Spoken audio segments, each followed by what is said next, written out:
Okay, so this walkthrough is going to take us through how to simplify polynomials. So hopefully you understood at least a little bit from the notes. If you have any like major questions before the walkthrough, you can ask me just so that we at least get you somewhat on the same page. Or if at any point in the walkthrough you feel like it's way too confusing, just stop and then let me help you through it. The first section we're going to look at adding and subtracting. In the second section we're going to look at multiplication.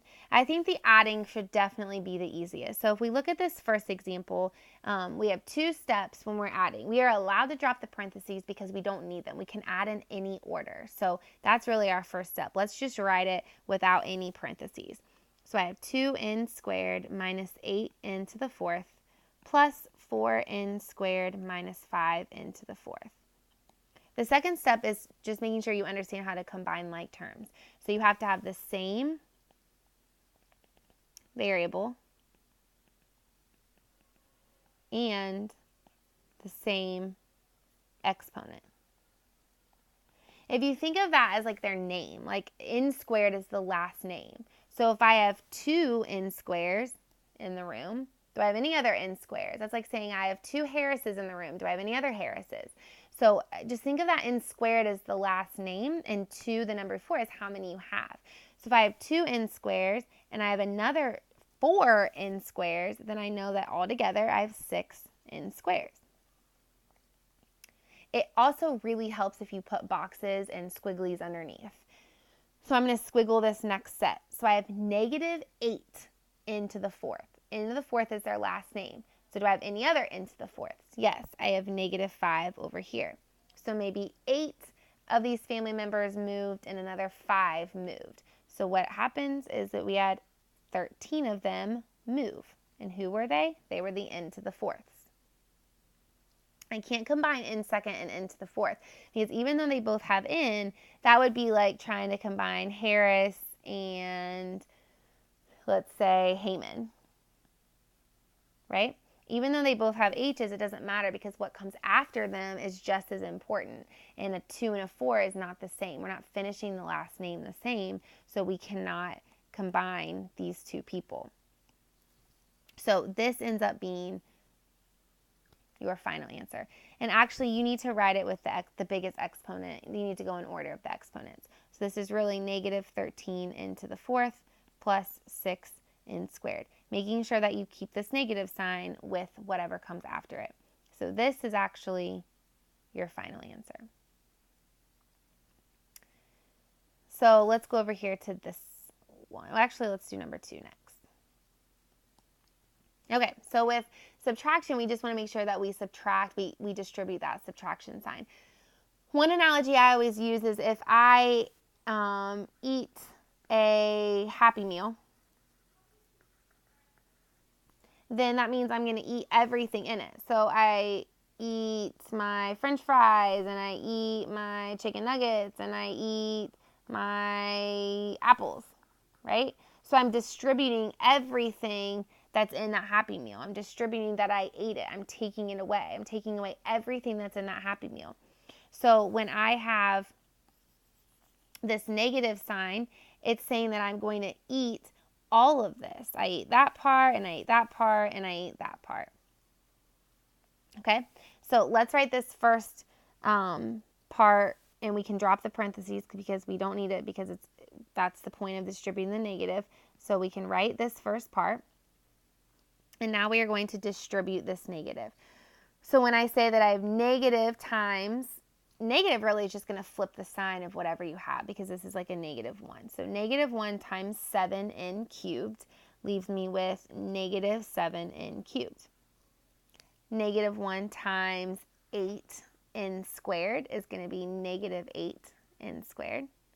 And negative 1 times negative, don't forget about that negative, negative 7 n to the fourth is now leaving me with a positive 7 n to the fourth. So if you notice, all these signs switched. That's what distributing a negative is going to do.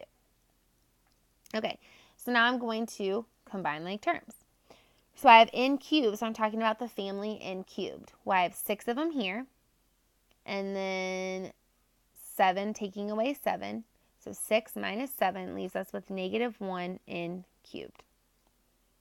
Then I have my n squared family. So I have negative 7 and negative 8. Negative 7 and negative 8 is negative 15 n squared. And then I have just my n to the 4th, so I can keep that term because I have no other ones to combine with it. So now I want to write these in order of exponents. I want to make sure the biggest to the smallest exponent. So I'm going to start with this one first. So I have 7 n to the 4th. Then I have minus n cubed. And then I have minus 15 n squared. So this is our final answer. Okay. When you have something like this, you're just going to do the problem. You're going to do the subtraction twice, or you're going to distribute that negative to each one. You're just going to distribute this negative to these two terms and this negative to these two terms. So let's first drop these first set of parentheses. Now I'm going to distribute this negative. So negative 1 times x cubed is negative x cubed. Negative 1 times x to the 4th is negative x to the 4th. Negative 4x to the 4th is negative 4x to the 4th, and negative times 2 is negative 2. So now I get to combine like terms. Distributing those negatives allow us to drop the parentheses because it's saying we're minusing all of that, and so once we apply that negative, that minus sign to everything, we don't need the parentheses anymore. So I have 4x cubed. So I have any other x cubes? Yep, I have 4 minus 1, which is 3x cubed. Then I have negative 5. It has no variable with it, so I can combine that with any other number that doesn't have a variable. So I have negative 5, and I have negative 2, which leaves me with negative 7. Then I have negative x to the 4th and minus 4x to the 4th. So it leaves me negative 5x to the 4th. This is a 1. So negative 1 minus 4 gives me negative 5. So now I need to write this in order of our exponent. So I'm going to have negative 5x to the 4th plus 3x cubed minus 7. So that is the simplified answer.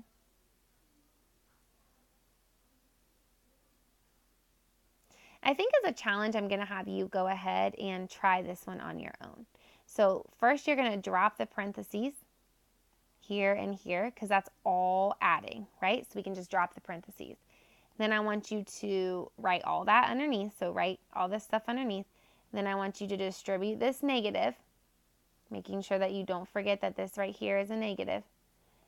That drops all your parentheses, and then you should be able to combine like terms.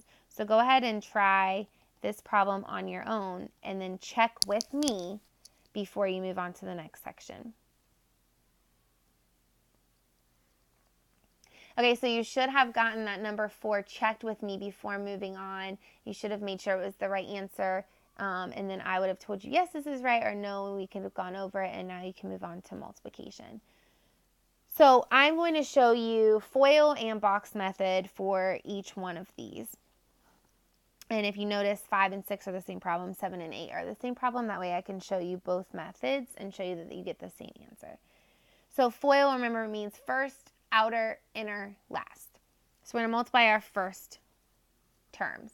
So 2x times x gives us 2x squared, right? Because that would be 2 times x, so 2x squared. That's our first. Now our outer is our 2x and our negative 3y. So 2 times negative 3 is negative 6. X times y is just x times y. Now we're going to do our inner. So I have negative 3y and x. So I have negative 3xy. And then our last is negative 3y and negative 3y.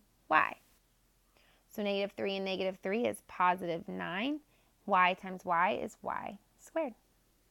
So now we are able to combine like terms. You are going to be able to combine like terms unless stuff cancels out. So just make sure you don't forget that last step. So I have 2x squared, and I have no other x squares. I have a y squared, but that's not the same name. So I have 2x squared.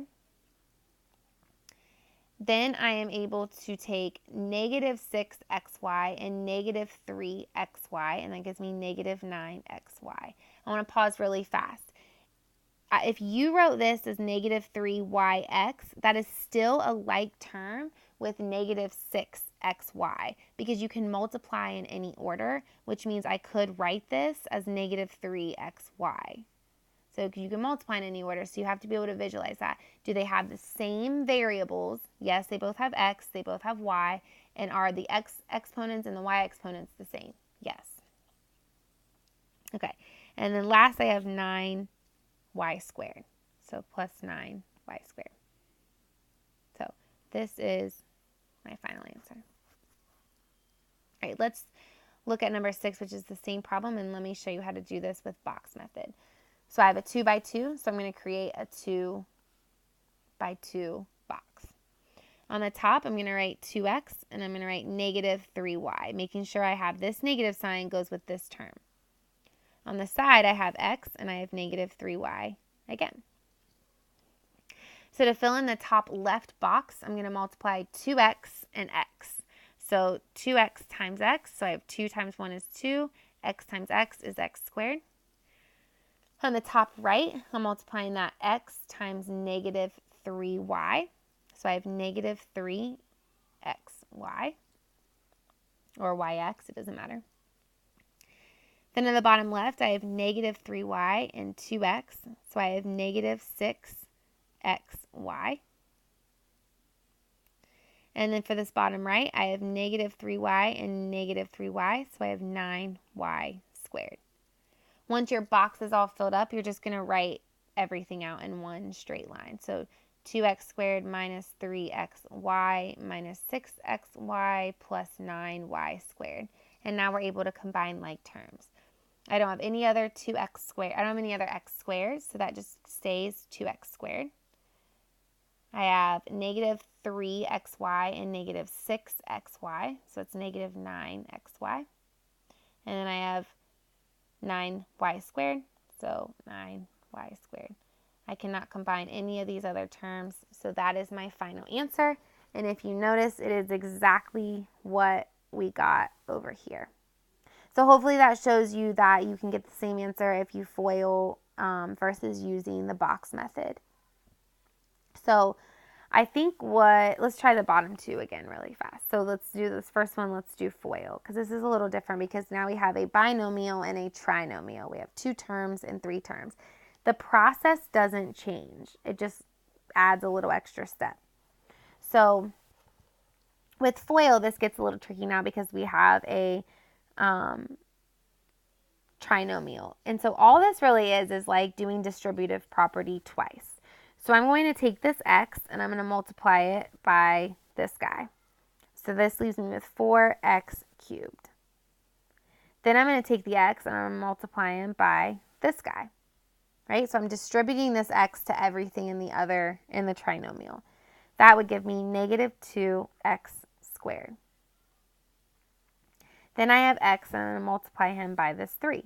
X times 3 is 3x. So I did distributive property with the first term. Now I'm going to do distributive property again with this second term, making sure I keep that negative at that minus 3 needs to stay as a negative 3. So negative 3 times this first term gives us negative 12x squared. Negative 3 times this second term gives us 6x. Negative 3 times negative 2 is 6x. Negative 3 times positive 3. Negative 3 times positive 3 gives us negative 9. So now I'm able to combine like terms. So right here I'm talking about the x cubed family, and I don't have any other x cubes, so I can keep it at 4x cubed. My next situation, it talks about the x squared family. So I have negative 2 and I have negative 12, which is negative 14. Then I have 3x and 6x, so that gives me 9x. And then I have negative 9 at the end, so I put negative 9 at the end. Just to double check, my exponents go in order. 3, 2, 1, nothing. Okay. If that was a lot for you, maybe you want to rewind it and watch that again. If you feel okay to move on, let's move on. And let's show that doing box method gives us the same answer. So this one I have a binomial and a trinomial, which means I'm going to have a 2 by 3 box. So I'm just going to have a 2 by 3 box. So obviously my x minus 3, my binomial, is going to go where I have 2 places. So it's going to be x minus 3. And my trinomial will go on top.